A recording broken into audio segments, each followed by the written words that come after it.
Well, hello and welcome back to the channel for this episode 4 here on BallySpring with me, Farmer Murphy. Well, as you can see, it is the last day of September here on the farm. I did a whole pile of contracts, and I actually had taken screen captures of collecting all the contracts when they were done, but there is just too many for that to be practical. So I have another plan, although I haven't put that together yet. So hopefully now you will see that. But if not, we'll go with a plan B.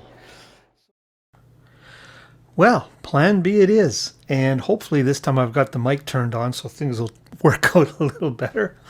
So I realized what I was originally going to do wasn't really going to be sustainable. It was just going to take too much time. So I decided I'll just make this little summary spreadsheet that we'll review quickly each month. For those who are interested. If you're not interested, of course, just skip ahead. Now, I didn't take a screenshot of the data in August, unfortunately. So some of that I don't have. Contracts complete, for example, I don't know how many we did in August. I do know that our contract income was 37,941 and that we sold 13,217 in bales in August.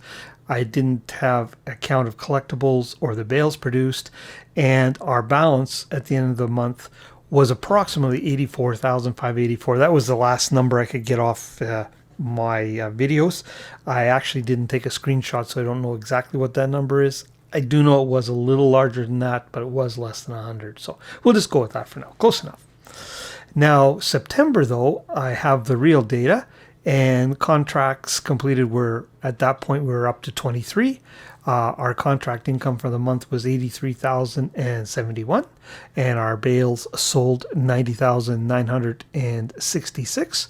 We had found to that point 33 collectibles and produced 287 bales, and we finished the month at 269,909. So now come October, I'll just fill in those same numbers and we'll just briefly go over them. But for those who are interested kind of where the revenue is coming from, that'll give you an idea. Those are the main points. Of course, I haven't taken into account any of our costs, maintenance. We have water costs, or, if we purchase any fertilizer or anything like that. It's not meant to be like a total balance sheet, but just to give you roughly idea, justify where the money is coming from. So if you're not interested, feel free to skip this section going forward, but I'll throw it in every month. We'll just keep adding to this little spreadsheet as long as it makes sense to do it. So back to our regularly scheduled programming. So to get you caught up from this morning, I took the Massey down, I gave it a wash, I fueled it up and repaired it, and that was $2,000. That's what that cost this morning. I did also, that included repairing our front loader and bale fork as well. As you can see, I have some bales stacked up here. That was a pile of fun. And I realized, I was using that fertilizer tank as a rear weight, and that really, it was kind of outside the rules, I think, because you were supposed to do it as the use only equipment as it was intended.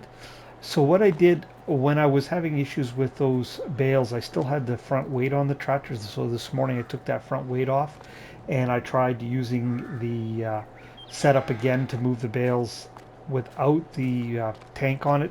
And I could move the bales. It wasn't as bad. So I won't be doing that going forward.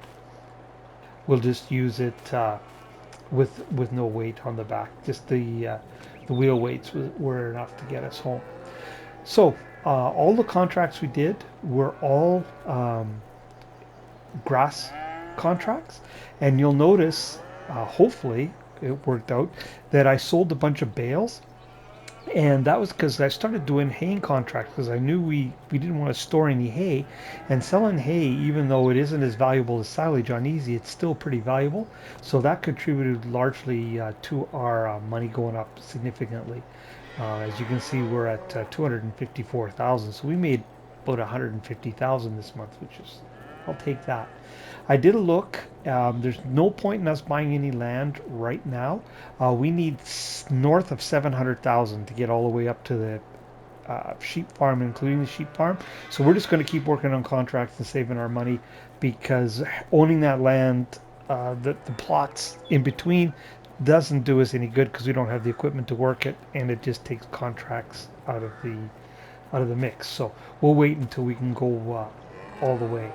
But speaking of contracts, if we take a look, um, there was a group of contracts here from Zoe, and like I said, if it's for the same farmer, I use the same equipment, and I am going to accept this one.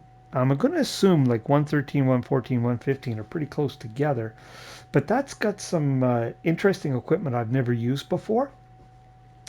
And so I am going to take that one. Now I'm just going to grab that one for now. I'm going to see how that equipment works. If it works good, then I'll use it on the other contracts. If it doesn't, I'll just send it back and try again.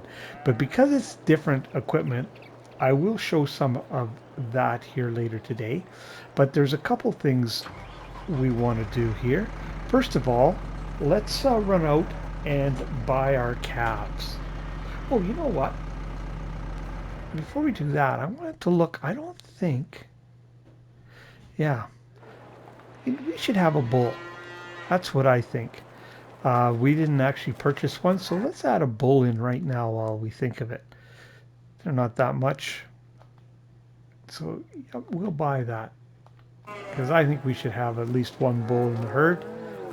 Oh, and you can see him. He's right there. He stands right out. There's the big fella. Yeah, I thought we should have at least one bull. So let's go and get our calves purchased. So I'll meet you out there. You don't need to see that drive. You've seen it a few times, so I'll see you out at the pasture. Okay, I checked my notes. Good thing I did, because as you can see, we have 20, but I actually need to have 70. So we need to purchase 50 calves. So we will do that.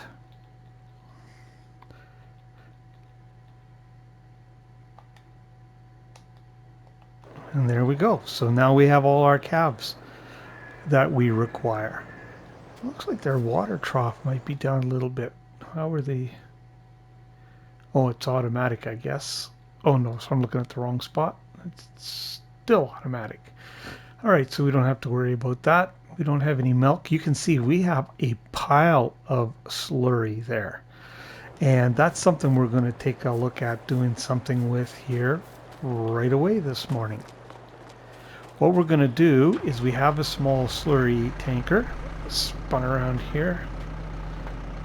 Oh, you know what? Because I didn't drive into the pasture, I'm going to have to back up or jump out and open the gate. We'll just back up, because looking around here, we have this field here. We have scanned it, but that was in the previous episode or the one before, I can't remember. But what we're going to do is we're going to throw some slurry on here.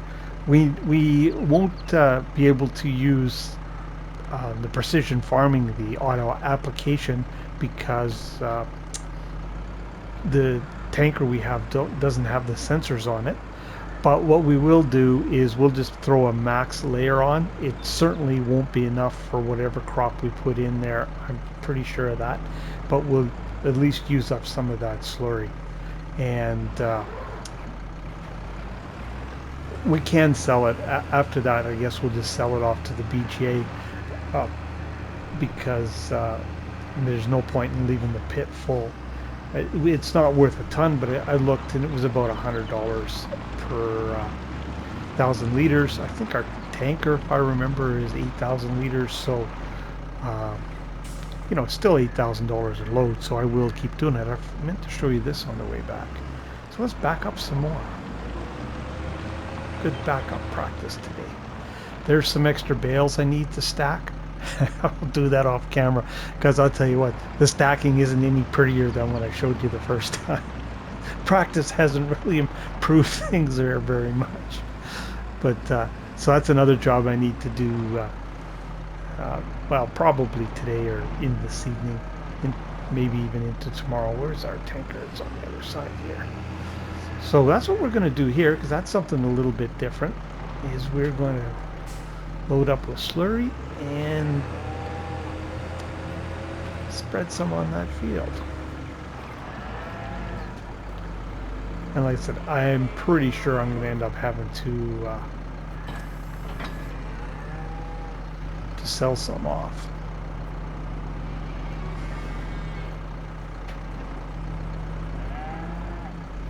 So let's get backed up to our trigger here. Whoa there, big fella.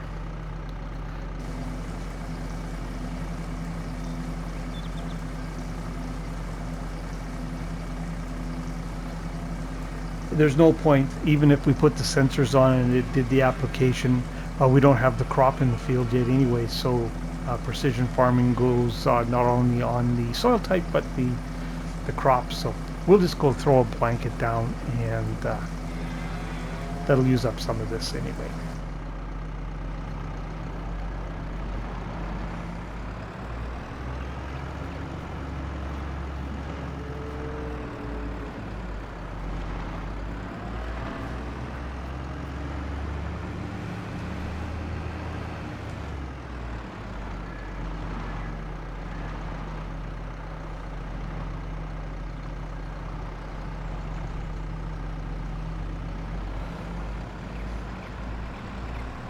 So I think that's how these episodes are going to go now for the remainder of the year.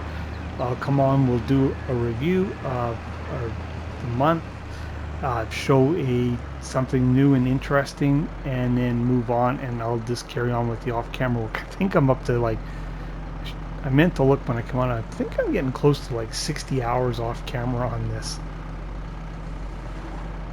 And we're only on our second, we're finishing off our second month, our first full one, really.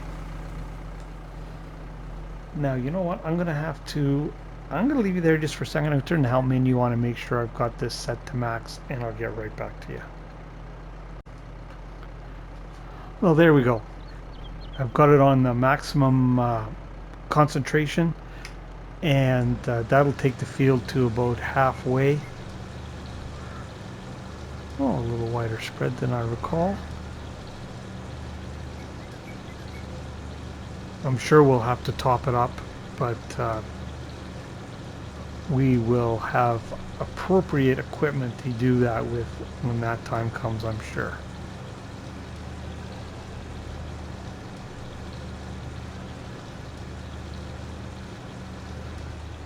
Oh, that went down in a hurry. But that's okay, because we've got lots of slurry. So I'm going to carry on with this. I'm going to do this entire field, and we'll bring you back in when I get it done. See you then. Well, there we go. The field is done, and I finished just on time because it just started to rain as I was back in the slurry tanker in here. So we went through about 40,000 liters of slurry on that field, but I did make one small mistake. If we take a look at the precision farming map, I was thinking that putting the slurry tank on maximum distribution would take the field to halfway, but as you can see, this first area I did, it did not. It actually took it to 100%. I was thinking about non-precision farming, I guess, where the you need to put 2 full applications on to get the fertilizer required. So I backed it off to 50%, and so you can see the rest of our field here is kind of where I wanted it to be. So we may have too much nitrogen on one part of the field there, but after the first crop, it'll take care of itself. So can't do a whole lot with this rain, but I think what I will do is I'll move that haying equipment up to the field, and then I'll get on stacking these bales until the rain stops, and then we'll get up to that baling contract. So we'll catch up with you then. Well, we're up here at field 115. I brought the tedder up with me, and I was thinking it's too bad that this little critter doesn't have enough horsepower to run both of these, but the mower is 52 horsepower, and the this little reform is only got 75. So I think we'll have to drop the tedder off here, and we'll get mowing.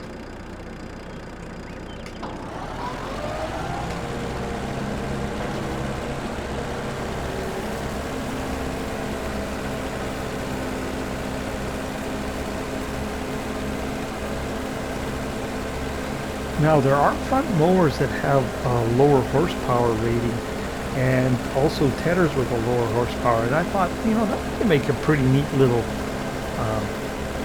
outfit on these smaller fields. You know, once we can buy our own gear, if we could mow and ted at the same time. We might have to give that a try. This is not a very big piece of equipment, and with four-wheel steers, very maneuverable.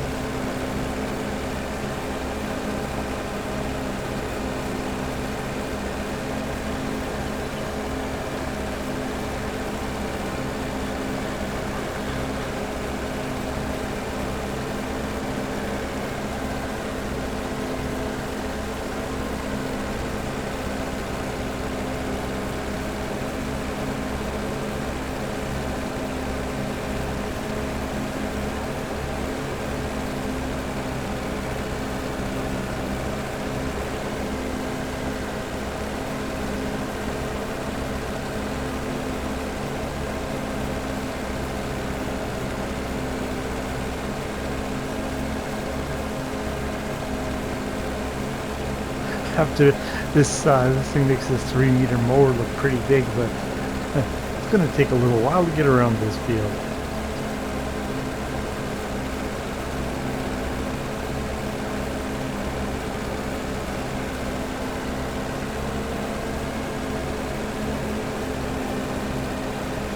You know, a guy might be able to put a rear side mower on it.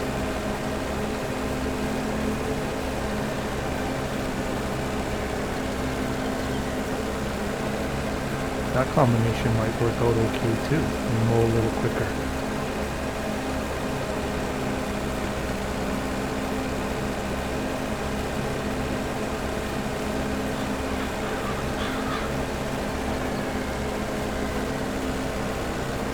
I think we'd be able to do this pretty good in cab too. Yeah.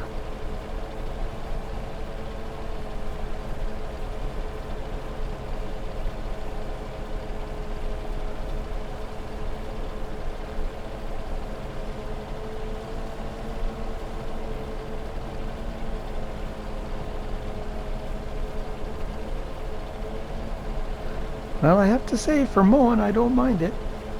Anyways, this is going to take a little while. I'll get this mowed up, and I guess pretty much after that, it's the same deal until we go to pick up. See how those legal, can't remember the heck name of them things are now.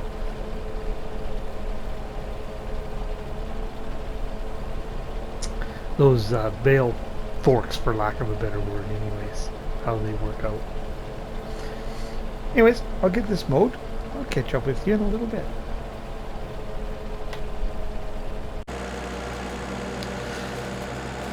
So I thought I'd bring you back in to share the results of this little test I did. There's the field just to the east of us there that I was mowing when I left you, and I have it all tedded. But then I got thinking about the baler, and I went and looked, and the baler has a 100 horsepower requirement, and this little critter here, it only has 75 horsepower. So I didn't think that would work out too good. So what I did is I looked at the other contracts for Zoe in this area, and she had one that had a small tractor, and so I borrowed the equipment for that one as well. But it also had a little bit smaller front mower with a lesser horsepower requirement, and a smaller tedder that had a lesser horsepower requirement. I think they're both 40, so it was a combined of 80. And I put them together here to see if they would run together, if it had, you know, enough oomph to do it. And it actually works out pretty well. Of course, it you know, runs at the speed of the slowest piece of kit, which is the tedder, but it does handle it no problem at all. And this, I kind of had an eye to the future, and also for mowing our fields. This is, you know, one pass hay. But what I was thinking of doing, if we just shut this down here, we look in the store at Tedders, is using this tedder. Now the front mower leaves it in basically a windrow. This takes and teds and leaves a windrow behind. It's really cheap. It has a small horsepower requirement, even smaller than the tedder we're using now. So I think that would work just dandy for one pass hay with this little critter. Now we could certainly do that with our Massey. Of course it would work just fine, our small Massey, but this is kind of neat. And okay, I'll get rid of that stupid flashing thing. And it's very maneuverable. It's just something a little different. So I think we might give that a go at some point when we can actually buy equipment. But I'm actually going to leave this here. Well, actually, you know, yeah, I actually am going to do something with it. What I'm going to do is I'm going to nip down to the store again. I'm going to grab the tractor and the windrower that came with the contract actually on this field of Zoe's and use it to windrow this field up and get it baled. And then we'll see how that little guy works with those Flegel bale pickups. So that's why I slowed down time. I wanted to get this recorded while there was still good light out. So I will do that quick and I'll bring you back in when we're ready to pick up some bales. So see you in just a few minutes. Well, here we are picking up bales. I did do one set already with this just to make sure it would work, period. Just because I thought it was so small it might be a little light. But no, it handled it no problem at all. And these smaller bales are a little easier too. But I always open them right up. And I do find it's, I think, a little easier with the maneuverability because it's easier to get it lined up. Oh, sorry about the dog there. A little warm here this evening and I've got the window open. Someone dared move down the back alley, obviously. But it just, if you line it up, it doesn't work too bad. And as long as you don't, oh, see, that's what you don't want to do. That is exactly what you don't want to do.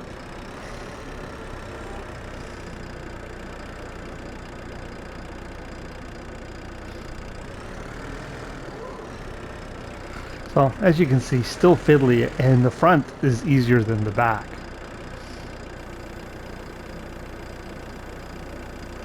Now, there isn't too steep a hill on this field, but on the fields with a steep hill, touching it like that with it not lined up, can send it rolling down.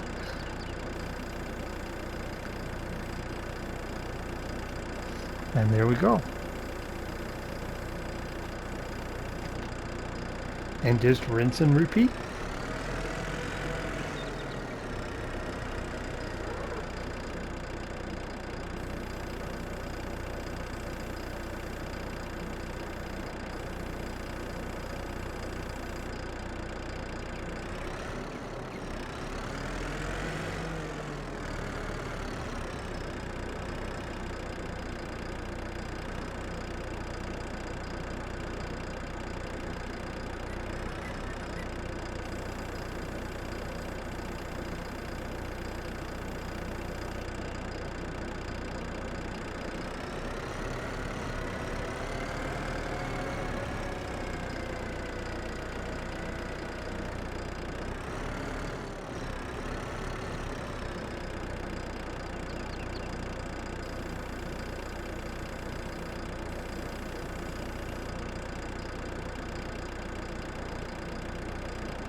Well, there we go.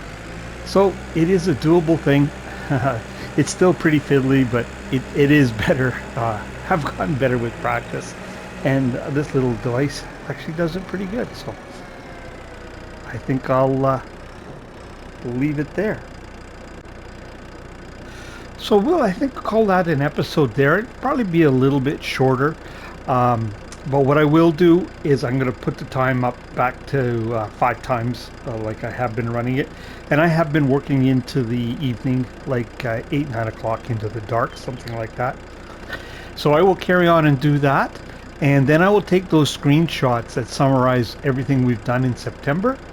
And I probably won't see you till the same time in October.